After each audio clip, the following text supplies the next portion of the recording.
Hey now, everybody, we're back. Brand new Take Aim. Excited to get this show out, and great episode with Blake Ledger. Blake shares with us just kind of how he's doing it. The guy is learning every day, basically, and he is basically in this episode just promoting being self-taught and learning as you go. And he's putting the time and work in, and it resulted in a great 145 50-inch deer in Michigan on state land, which is just absolutely unheard of. So a lot of great tips in this episode. Hopefully you guys can take away something and learn from it, and hope you enjoy the show.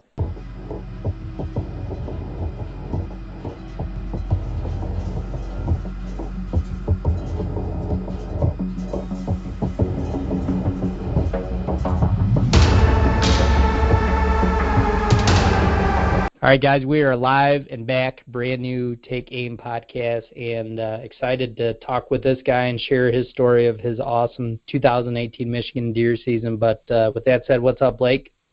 How's it going, man? Going well, man. Glad you're here with me. I know you've had like a pretty busy week or two. It's been hectic, but I've loved every single second of it. Yeah, for sure.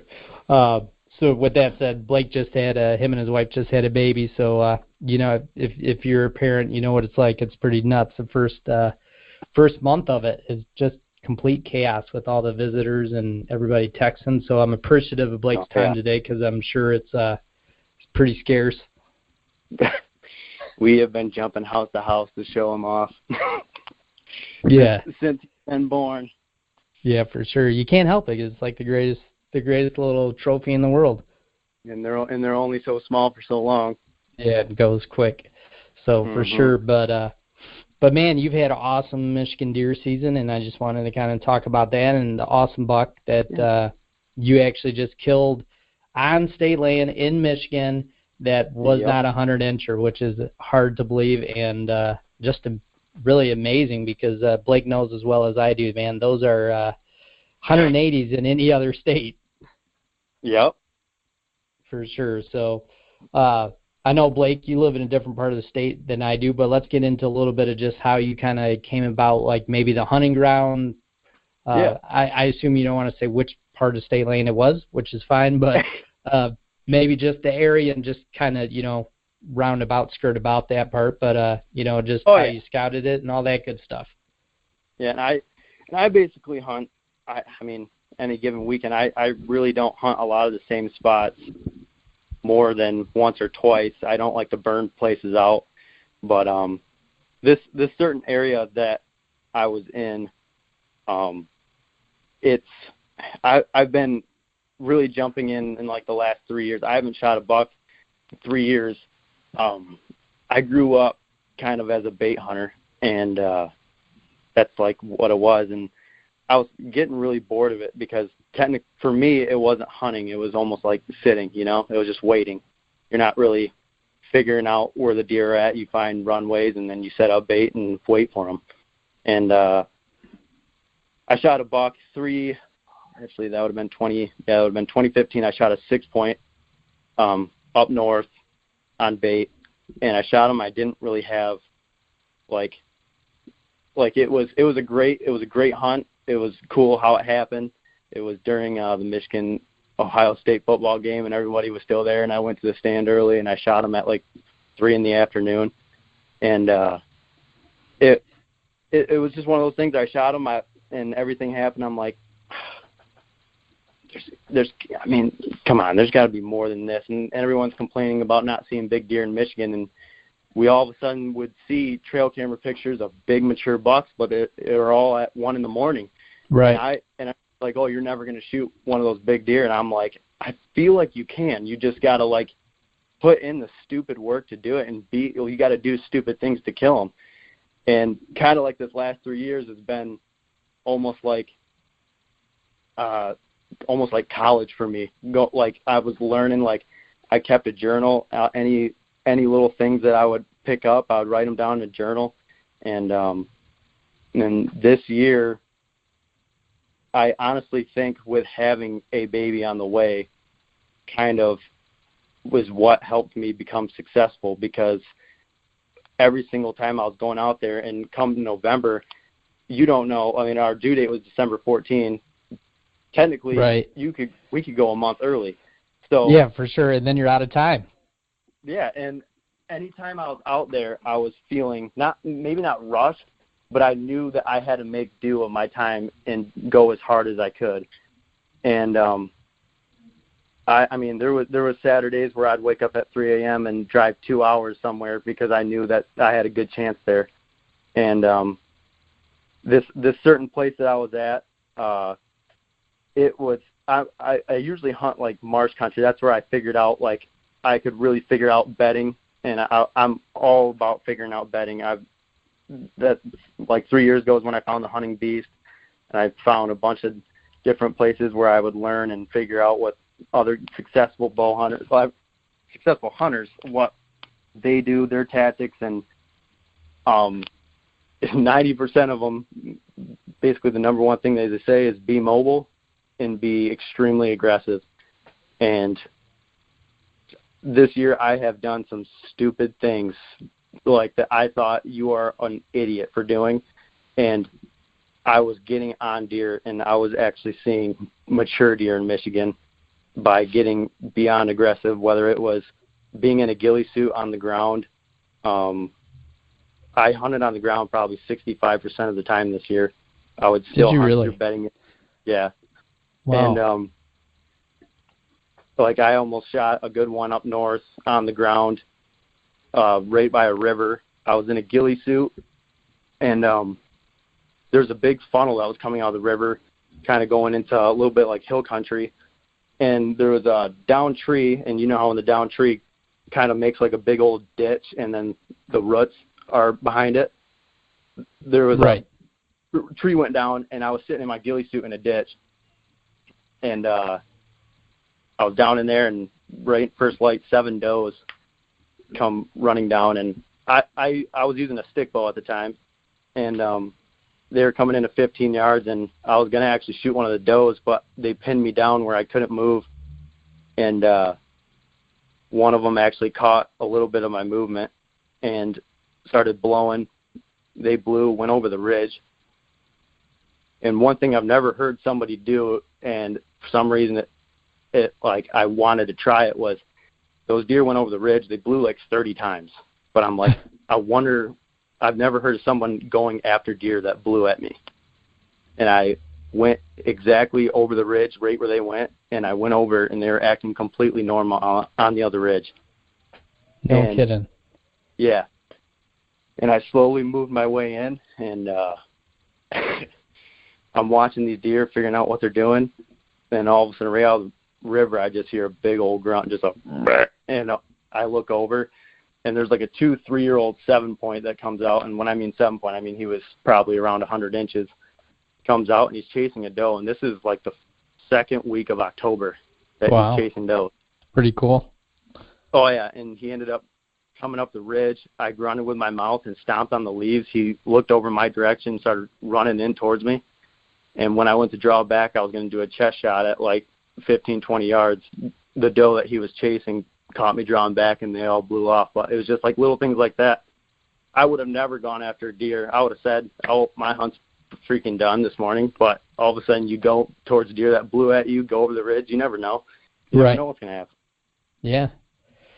Yeah, well, one thing you do know is they've already caught you and they blew at you, right? So that part's over with, like you were saying. So in a way, that kind of being aggressive like that, I mean, it can't make it any worse because you're already sitting there and it's already done. So, but yeah, it's super cool to have that kind of mindset. But and I think what was too is that they all of a sudden forgot about me, and this buck is now chasing them. So they kind of like you know, they lost their mind on me, and they started focusing on getting away from this buck or whatever they were going to do, and it kind of let me be able to slip in there. But that's one occurrence. But I mean, there's so many things that happened this year that led up to this hunt here in December.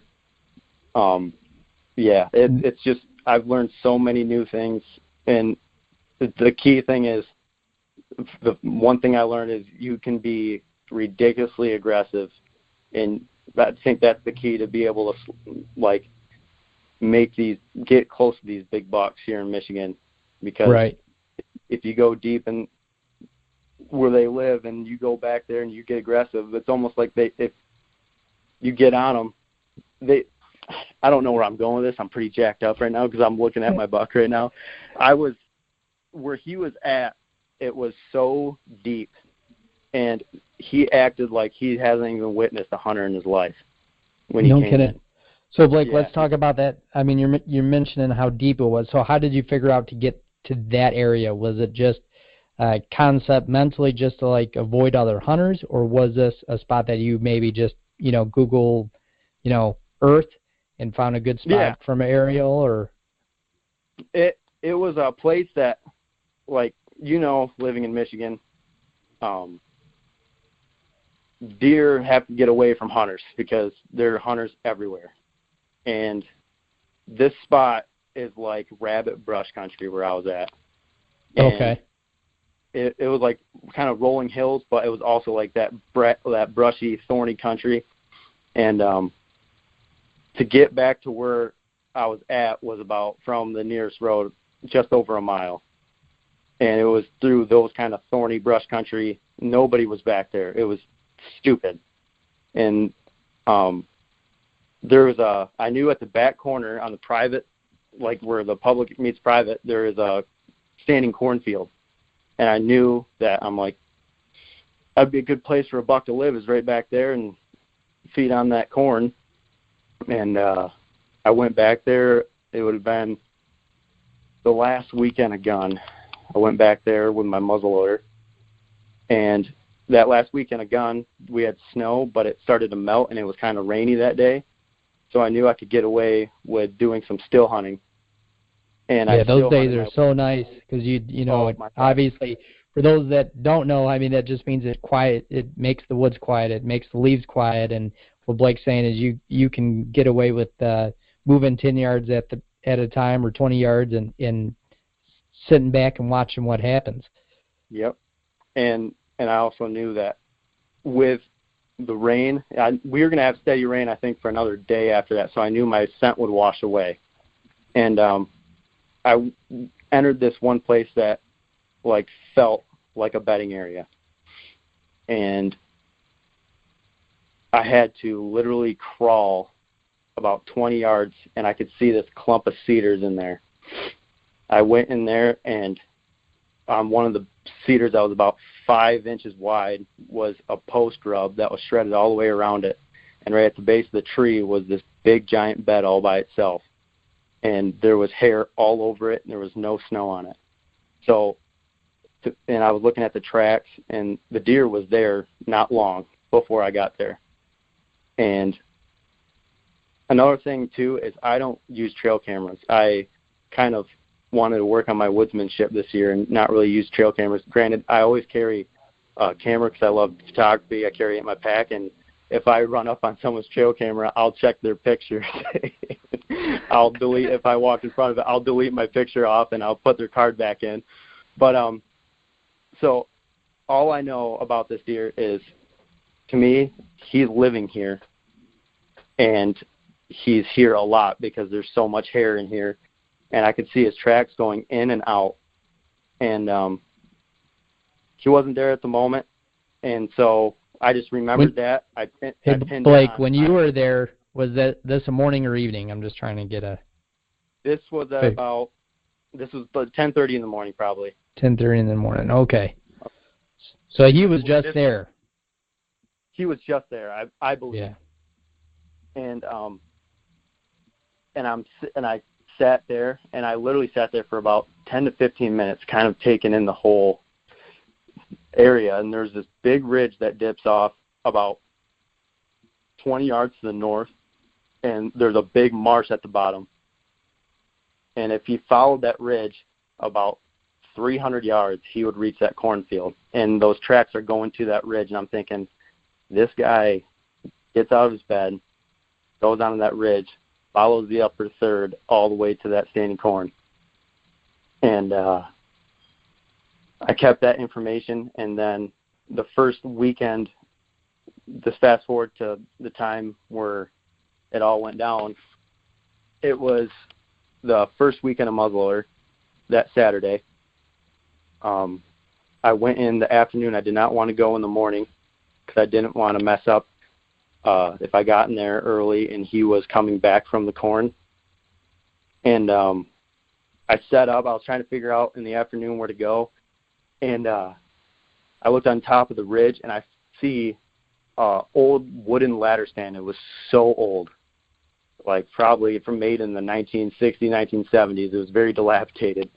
But I got all the way back there, and I didn't have a safety harness, and I'm thinking, oh, man, my wife's going to kill me if I go on this, but I feel like I need to be in the stand. Right. And so it's an old wooden one, though. Yeah. Oh, my gosh. 8 feet off the ground. And I look up, and if I got up in that stand, I could see on top of the ridge, and I could see all the way down to the marsh at the bottom. And this stand was about 100 yards from where that bed was at. And I just snuck in there. I mean, to show how long it took for me to get from my truck to this area, I left my truck at 1 o'clock in the afternoon, and I got up in the stand at 2:45. No, that took a while, yeah. Yeah, to get through all the thorns and everything. And I get up in the stand. I wasn't in the stand for 30 minutes, and I get a phone call from my wife. And I go, oh, no. She might be going in right now. And she calls me, and she was worried about something going on, and she goes, just don't worry about it. I'll have my mom go to the hospital with me. She goes, I know it's like probably going to be your last time going out. She goes, just stay there. Don't worry about me. Just have a good hunt tonight. Get luck. And I'm like, oh, my gosh. All right. Are you sure? Because I had no problem getting out of stand and going back home. She said, no, don't worry about it. Get off the phone, turned around, and as I turned around, there was a doe at the bottom of the ridge, and she seen me. She boogered off, but she didn't run towards the bedding area. I'm sitting there enjoying the night. And the other thing, too, about that night was we didn't have sun for like 5 days straight, and then the sun was out that day. So I was just going to ask that, if it was a high pressure or, okay. Yeah, and I feel like when those random sunny days, if you haven't sunny days, I feel like the deer movement just ramps up. And so I knew this was going to be more than likely my last hunt of the year. And I'm sitting in the stand. It's getting about the last 30 minutes of dark, and I look from that bedding area, and I see a deer coming down the ridge. And I'm getting a good look, put the binos up. I see it's a spike. I'm like, okay. And he goes on the ridge, goes down to the marsh, breaks the ice, and is drinking water out of it. And I'm watching him, and I look up the ridge. I see another deer coming. And I look, and it's like 2-year-old 6-point, a good one. And my safety went off because I'm like, hey, the last hunt of the year, I'm like, I would shoot this buck right now. But I'm glad I have a bow hunter's mentality because I wanted to see how close I could get to him. And the spike came up the ridge, and they met up, and they're doing their thing at about 30 yards.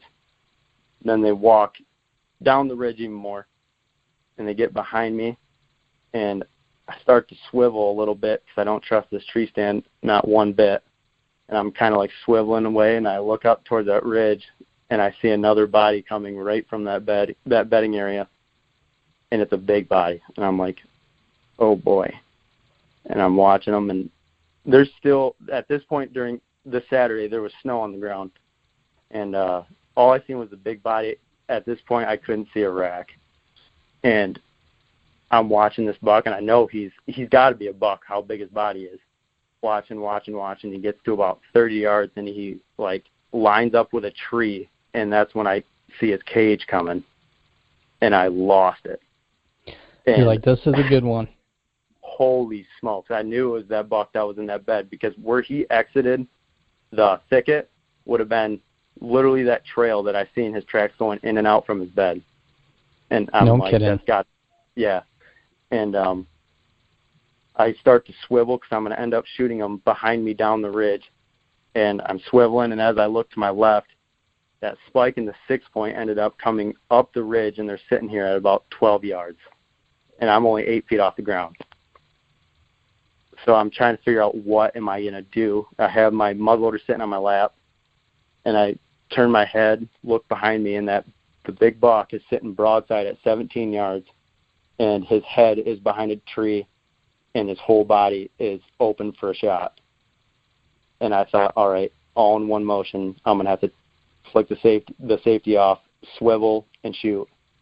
I quickly turn the scope, the zoom, put it on 3, the lowest setting. I looked down, and I quickly swiveled, safety off, put it behind the shoulder, and let it go. And smoke went off? Oh, smoke went off, and he left the smoke, and I seen his rump hit 2 trees. Oh, yeah. So immediately I thought, hit. And I see him run on the edge of the marsh. He jumped over a big tree, and I didn't see him go up the hill. And I heard like what sounded like rustling. So I'm like, he's down. And when I thought he was down, I bawled my eyes out. Like I lost it. Because this deer, oh my gosh, I have not seen a cage like that. And oh man, I lost it. And I went to call my wife, and she's like, "Are you crying right now?" I'm like, "No, I'm not crying." No, are you? No, are you crying? And oh man, it was. And then I called my brother, which he was hunting about 45 minutes away from me on some private land, and he could barely understand what I was even saying. I told him, I said, I think I have a big one down. He's like, all right, he goes, check to see if there's blood, but don't trail it. I'm like, all right, whatever. Get down out of stand. I totally tracked that deer. Couldn't handle it. You're like, I'm out of here. Oh, heck yeah. I'm like, I didn't see him go up the hill. He's got to be over here. And I get down. I actually find the plastic piece to my muzzleloader bullet where I hit him. Oh, no way. Yeah. And then I find his tracks, and I go about 15 yards with no blood. And I'm like, oh, come on. And then right at the spot where his rump hit those 2 trees, it's just a paint bucket. And I'm like, oh, here we go. It opened up. Oh, yeah. And then I followed it, and I got to that big old down oak tree that was down. And I look over, and it just looked like a meteor hit the ground. And I get over the tree, and at this point, it's like dark. I have my headlamp on. I get over the tree, and I'm looking. I'm like, all right, where do you go from here? And I look at my boot, and his hoof is laying right next to my boot. And I look over. No way. He's laying on the ice in the marsh. And I proceed to basically cry again. And, oh, my gosh. And this area that I was at, it's, long story short, I had 2 circumstances with 2 bucks that were as big as this buck that I shot. And one of them was a 9, and the other one was a 10 with a broken brow tine on his left side. Wow. And both situations, I had my guard let down. The 9-point was at 11:05 a.m., and the 10 with a broken brow was at 11:15. In both situations, during bow season, I was standing up all day, and the 10-point, it was raining that day, and I decided at like 11 o'clock I'm going to sit down and figure out what the weather's going to do, and I'm going to figure out my day from there. And I was looking at my phone, and I hear a deer. You know what a deer sounds like when they sneeze? Yeah.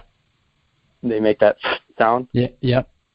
Yeah, I'm like, oh my gosh, there's a deer behind me. And I turn, and this buck is at 20 yards looking right at me. Oh, man.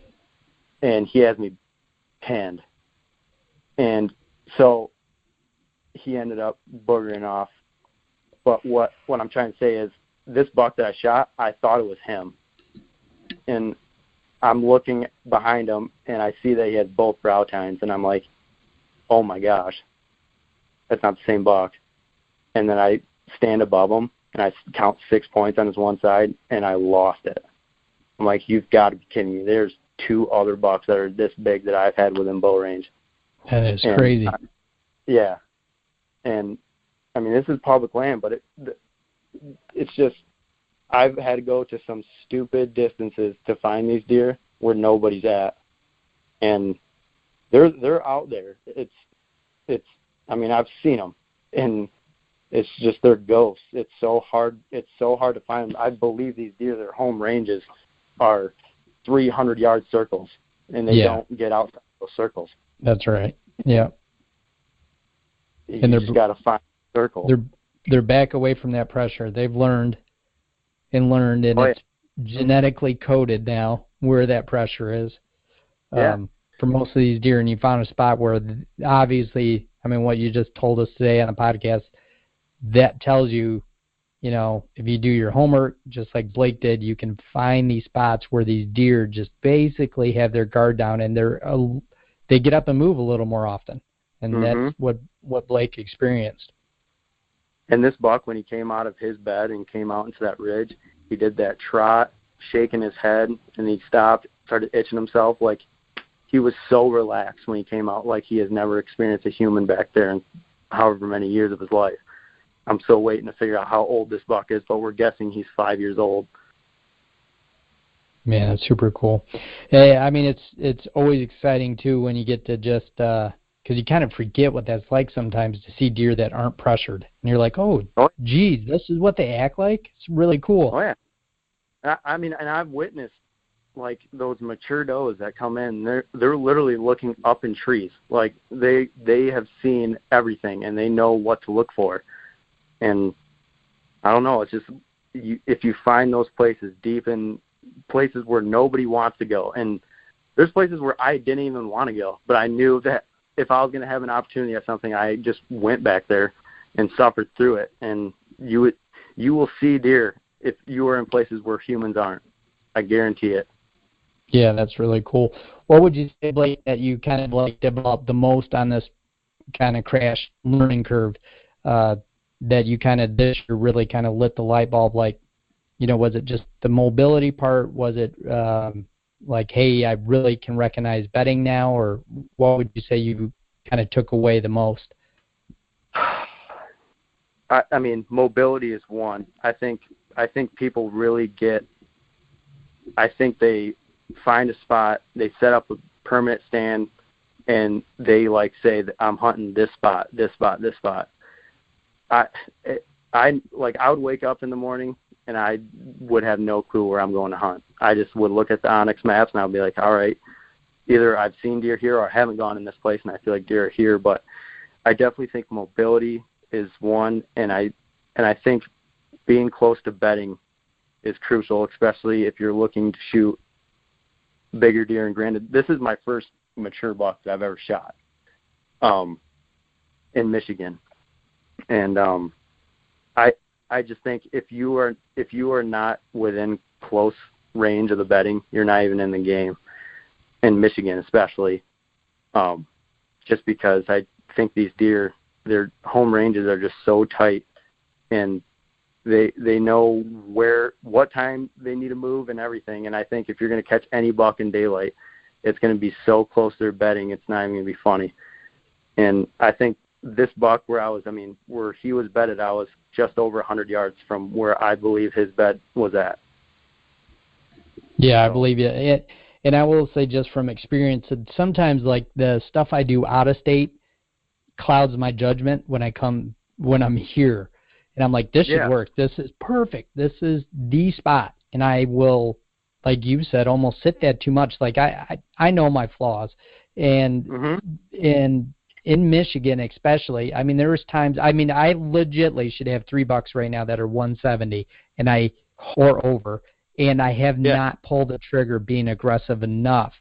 And it has cost me, and it's something that, as a deer hunter, especially in Michigan, like what Blake said earlier about shooting, a big mature buck here, his first one, there's guys that wait till they're 60 and 70 to do that. It does not happen every day, but there's some big deer here, and, learning is a big part of it, and you don't know until you do it. And it just sometimes infuriates me is what I'm saying. It just, how, stupid I am, because it's like, man, we're taught not to pressure them, but in Michigan, you actually have to do what you think is the opposite. You have to get right in their face almost to kill one. I've quit listening to a lot of podcast just because, I mean, I can't relate to them, you know? Like, you listen to a lot of the stuff like the jury say, and I'm not saying anything against them, but like how you need to have those different areas world. that you don't, that you touch, because I understand that 100% for private land.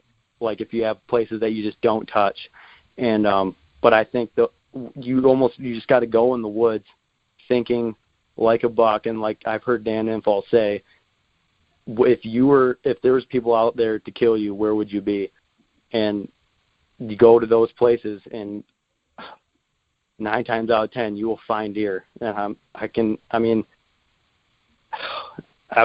it's been rough this year just because I'm hunting places that are so thick and trying to be legal in Michigan and not cut shooting lanes and all stuff. There's a lot of places where I have one shooting lane, and that shooting lane is 15 yards long, you know? Right. That's those 2 big bucks that I have had within bow range. The reason why I couldn't shoot them is because there was stuff in the way and I couldn't shoot, or they had me pinned down. But it's just, you got to find those thick areas that nobody wants to go to, and I can promise you there's going to be deer in there. Yeah, for sure. I mean, I've changed kind of the message of the podcast now, and I'm basically, you know, like we're doing today, Blake, I'm sharing stories with everybody, you know, or everybody else's stories and how they did it. And unlike what the juries do, they've become scientists on that piece of property. I'm trying to incorporate every piece from state land in Michigan to state land in Nebraska and how these guys kill these deer. And, you know, like what you said today, there's so much to learn from it. And I hope everybody kind of goes back, listens to the podcast 2 or 3 times, because you'll figure out those little niche things that Blake said.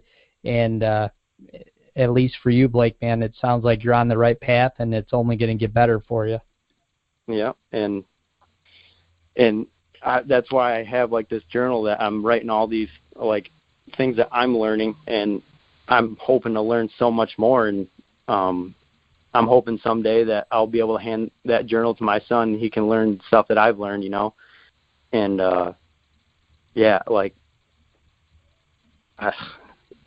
it's just been one. It's like I said, it was like going to college. I was learning new things every single day from mistakes I've made, close calls. I would write down any little thing.